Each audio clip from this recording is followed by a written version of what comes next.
நீங்கள் பார்த்து கொண்டிருப்பது இது ஒரு மாந்திரிக பயிற்சி பாடம்.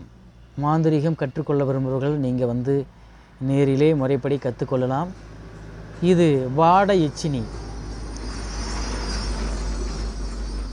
இந்த வாட எச்சினினா இவங்க ஒரு தெய்வம்தான். இந்த மந்திரத்தை எங்கே சொல்லணும்னா ஆலாமரத்தின் அடியிலிருந்து. இது நைட்டு இரவு நேரம் தான். நைட்டு 20 மணிக்கு 10 மணிக்கு மேலே உட்காந்து ஆலாமரத்தின் அடியில் உட்காந்துருந்து தினமும் 108 தடவை ஜெபிக்க வேணும். இதுக்கு தேவனா மல்லிகைப்பூ, புஷ்பம், சந்தனம், புனுகு, தேன், தினவு, தேங்காய் ஆகியவற்றை பழங்களை வைத்து தினந்தோறும் என்ன பண்ணும், டெய்லியும் ஜெபிக்க வேணும். இது ஒரு குறிப்பிட்ட நாள். இதுக்கு நாள் சொல்லலை. அந்த தேவி பிரசன்னமாகிற வரைக்கும் நீங்கள் என்ன பண்ணணும், செஞ்சுக்கிட்டே வரணும். ஒரு 10 நாள். சில பேர்த்துக்கு நீங்கள் எப்படி செய்யறது 10 நாள் ஆகும், 15 நாள் கூட ஆகும். சில பேர் 20 நாள், 1 மாதம், 2 மாதம் கூட ஆகலாம். ஏன்னா இந்த தேவியானவங்க நீங்கள் எப்படி கூப்பிட்றீங்களோ அந்த அளவுக்கு கூப்பிட்டா 10ஆம் நாளே கூட நீங்கள் உண்மையாக நின்று கூப்பிட்டிங்கன்னா வருவாங்க தேவி. வாட இச்சினி. ஆலாமரத்தின் அடியில் உட்காந்துருந்து இந்த மந்திரத்தை ஜெபிக்க வேணும். தினம் 1008 தடவை. இது எப்படின்னா இதுக்கு தேவையான பொருள்கள்லாம் கொஞ்சம் சொல்லியிருக்கிறவங்களுக்கு இதனால் என்ன நன்மைகள், என்ன பலன், ரசம், ரசாயனம், குளிகை, பாதுகா, சந்தனம், கட்கம், அஞ்சனம் முதலியவை சித்தியாகும்.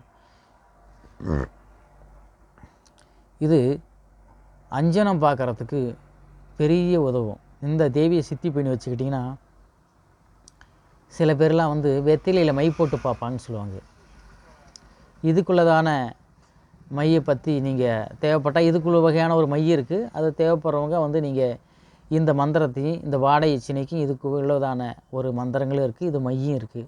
இது ரெண்டும் வச்சுக்கிட்டிங்கன்னா வெத்திலையில் போட்டேவே ஒருத்தங்க வருகிற காரியத்தை, அவங்க எதுக்காக வந்திருக்கிறாங்க, பொருள் எங்கே இருக்குது, களவு போன இடம் யாருக்கு, அனைத்தையுமே இந்த மாந்திரிக சம்பந்தமான இந்த அஞ்சனத்து மூலிமா சிந்திக்கலாம். சந்தனம், கடகம், இந்த அஞ்சனத்தை வச்சு வெத்திலையில் மை போட்டு பார்க்கலாம். இதுக்கு சில வகையான மூலிகை, அஞ்சனம் பார்க்குறது சில வகையான மூலிகைகள் இருக்குது. இதுக்குள்ள தானே அந்த மந்திரங்கள் மேல் இருக்குது. இது வாட எச்சினியே நீங்கள் சித்தி பெறணும்.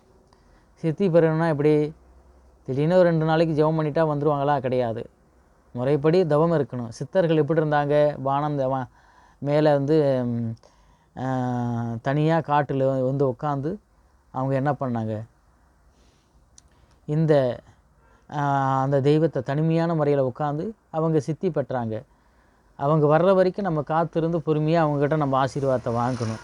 அதுதான். ஒரு நாள் 2 நாள் கிடைக்குங்கிறது சாதாரண விஷயமே. தொடர்ந்து ஒரு 10 நாள், 20 நாள், 1 மாதத்துக்குள்ளே செஞ்சுக்கிட்டிங்கன்னா அந்த அஞ்சனா தேவி உங்களுக்கு சித்தி ஆவாங்க.